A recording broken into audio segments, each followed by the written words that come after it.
Hi there, Derek here from Pacific Coast Auto, taking a look at a Nissan Skyline HCR32. That's a GTS-T Type M. The GTS-T is the turbocharged 2-liter inline 6 rear-wheel drive version of the Skyline. So unlike the GTR, these are not the super expensive ones, but the value of these are going up big time at the same time as the GTRs are. And so no matter what condition you can get them in, they're valuable to buy at the moment because people are buying them like hotcakes right now. This one's a little bit unique in a couple of ways. One, the exterior condition is pretty terrible. The mileage is really high, 213, 179. The interior is good, the mechanics look good on it, and it's got a sunroof, which is pretty uncommon for these cars. So let's take a look in details, then we'll go over the auction sheet. Okay, so that's an RB20 DET engine. No rust inside the engine bay, which is great for these cars because that's so common. It's got the strut tower bar. It's got aftermarket air filter, blow-off valve, perhaps aftermarket piping, I don't know. It says ceramic turbo on it because it's true. It's got a ceramic turbo. It's got replaced alternator because that's all shiny. Water pump's all shiny, and so that's been replaced. Oil looks good, and the coolant looks good. And RB20 engines are a little bit noisy. The GTR engines are a lot noisier than the GTS-T. This one, it's sounding a little bit noisy, not out of the ordinary for a car with this many miles on it. It doesn't sound like something is mechanically wrong with it. It sounds fine to me, although the recording from the audio always sounds very different from what's in real life, and I don't know why that is, but that's the case. Timing belt was changed twice, once at about 100,000 kilometers in 2004, and once at about 200,000 kilometers in 2013. Okay, gonna lower the hood here. And going to mention that it's the aluminum GTR hood, because the GTS-T hood usually, well, it looks different from this. And because it's getting late in the day, I actually turned the headlights on. This is one of my only videos with headlights on. Okay, so we got aftermarket front bumper on there, GTR hood. Really interesting classic Nismo wheels, and so although they're not in great condition, they are probably worth some good coin or are pretty hard to find in the USA where this car is going. So before we get into details on the body, and as you can see, faded paint here, it is pretty bad. I'm going to go over the auction sheet here, and as I'm doing that, I'll point out there's a crack in the windshield here that wasn't mentioned on the auction sheet. I guess they didn't see that. So, sorry about that. Okay, so 1990 Skyline GTS-T Type M. The Type M has different wheels, which are slightly wider and slightly bigger. Bigger? I think bigger, but I could be wrong. These ones aren't the correct wheels for the Type M. They are even better. Type M also has the big brakes, as you can see there. They're not Brembos, they are Sumitomos. They say so right on them. But big upgrade over the non-Type M. 213, 179 kilometers on here, purchased by user, Nismo wheels, aftermarket exhaust, blow-off valve, boost gauge, RSR suspension, single metal clutch. Clutch is really grabby. This is the kind of clutch that you want if you're going to be driving the car hard or if you want to be drifting the car. And these are actually pretty popular cars for drifting because they're rear-wheel drive.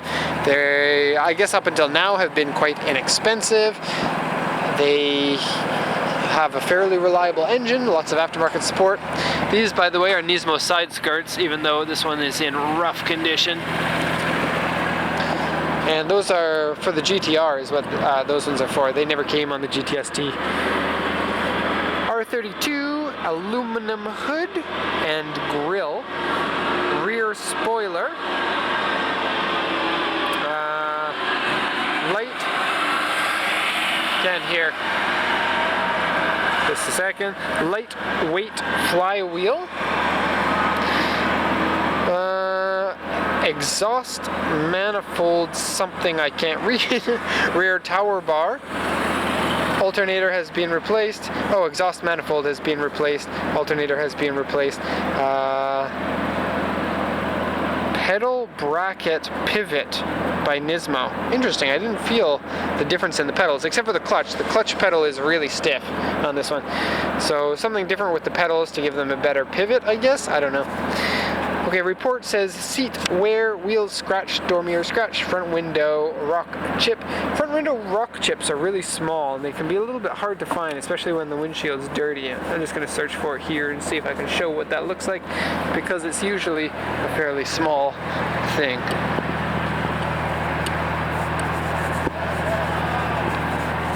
I'm going to get really dirty fingers from doing this. Okay, here are two. So that's what the rock chips look like. Car's been radiation tested, by the way. They all have to have that. Okay, trunk floor is dented. AC doesn't work. Aftermarket steering wheel is actually a really nice wooden Momo one. Interior liner deformed and dashboard deformed and headliner is discolored. Exterior paint cracks.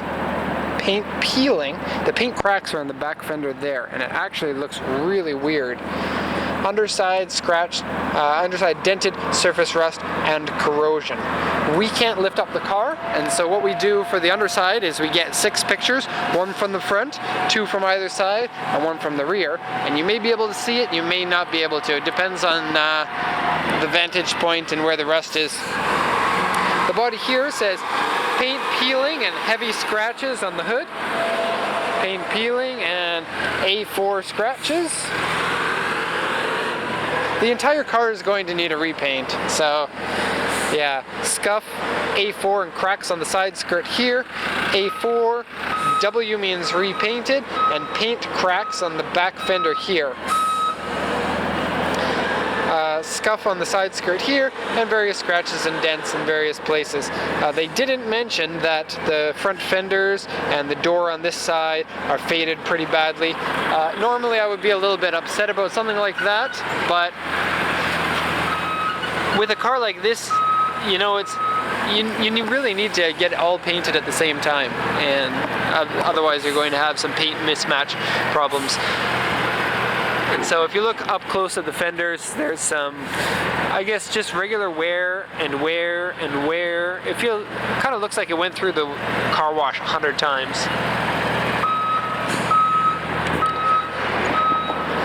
Okay, so that's everything it says on here. We'll go once around the car.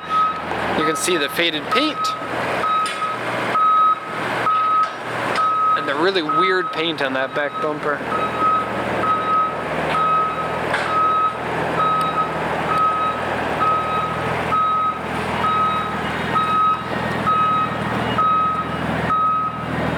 Okay, big noisy exhaust. These wheels I don't think are made for the GTS-T, because look at the fitment of them, it's actually quite wide. The bottom of the wheel comes out quite a bit further than the side of the car. Actually looks really nice. I think those are 245s on the back, which are a really wide tire for a GTS-T.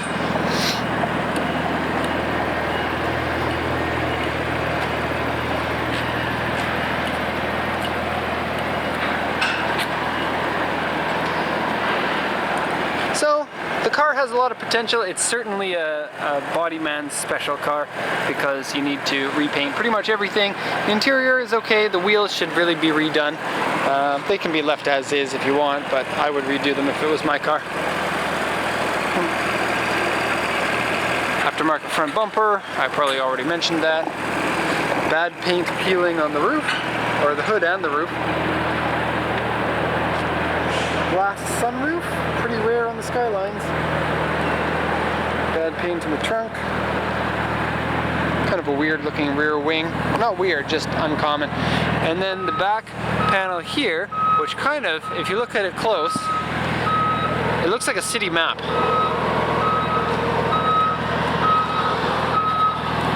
And so it looks like somebody repainted that, but the paint didn't cure properly and sucked itself into cracks.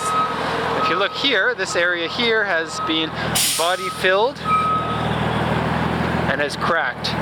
With something this big, it's really good idea to get fenders from another Skyline and then weld them in. It's not an awful lot of work, and it looks like underneath this is some significant damage that would be difficult to build yourself, and you wouldn't want that much body filler on there anymore. One thing you could do is widen the rear fenders into GTR fenders. Or there are wide body kits that you can get, and the wide body kits cover from basically right here up until the door, and they rivet on and would hide all of that if that's what you're into. There is some rust on the back here, which also wasn't mentioned, and it really is a pity. If it's a Skyline with over 200,000 kilometers, it's going to have some rust. I mean, the rust was mentioned. It did say on the auction sheet that the underside has some corrosion on it. It didn't say specifically this area has some, but there's going to be rust in it in various areas. You shouldn't be too surprised if you find some extra rust when the car already says it's got rust on it. So good points about the car are certainly the wheels. The GTR hood is a really nice little bonus. The exhaust is good. The fact that the engine runs really well at 200,000 kilometers is good. These window things, here's what I suggest, because this is a common problem with the cracking here. You can remove this and just bring it down to the metal, and it doesn't leak. And so all of this should just be removed. It's pretty easy to do. Same thing with this one here, and then you can either repaint it or you can leave it as the chrome look. Okay, you're gonna hop inside. Most of the Skylines that we check are GTRs, and so it's a little bit fun for me to look at the GTS-T, because it is a little bit different, in some ways a lot different. For example, the seats are different, but they are a much better seat than what you get in the Silvia or the 180SX. It's got the cool Momo wooden steering wheel. It looks nice, feels really nice and smooth. Got a little bit of fabric in the liner coming up. You can see it's kind of like that, but more so on the other side.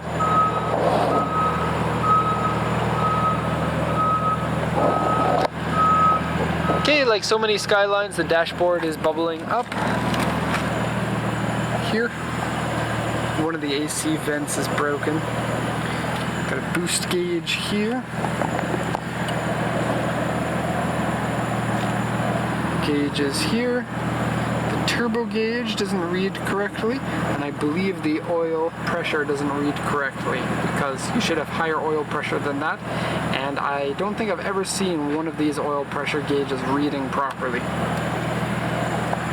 Because if you hook up an aftermarket one, you end up with a really different result. Okay, it doesn't smell like cigarettes. In fact, it smells like these things. Inside, car has been smoked in at some time. Shift knob feels good. This feels a little bit cheap. This is all color faded. I already went over this in the other video. I can show what the roof looks like, because not many people have seen the sunroof version. The sunroof sadly doesn't work. It's tilt and slide, but the motor doesn't even function. And so it's possible that those switches could be out, or the fuse has been removed. Looks like it hasn't been sealed up here. A little bit of something you're going to want to seal there. And some rips on both sides right here in the corner. You can still open this up, and it's glass, and so it's better than nothing. And if you look at the back liner there, it's coming up, and a little bit here. If you look around oh, you can't see from the outside, but the fabric around this area here has kind of pulled off. I'm not going to show the trunk, but the trunk has all the interior liner for the trunk has been removed and then thrown back into the trunk and not put in properly, and so it just looks scattered in there a little bit. Okay.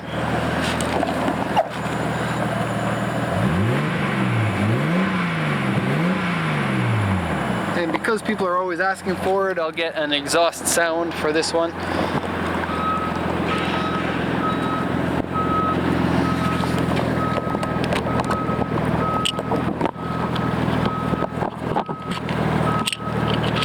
There's no good way to put this down. There we go.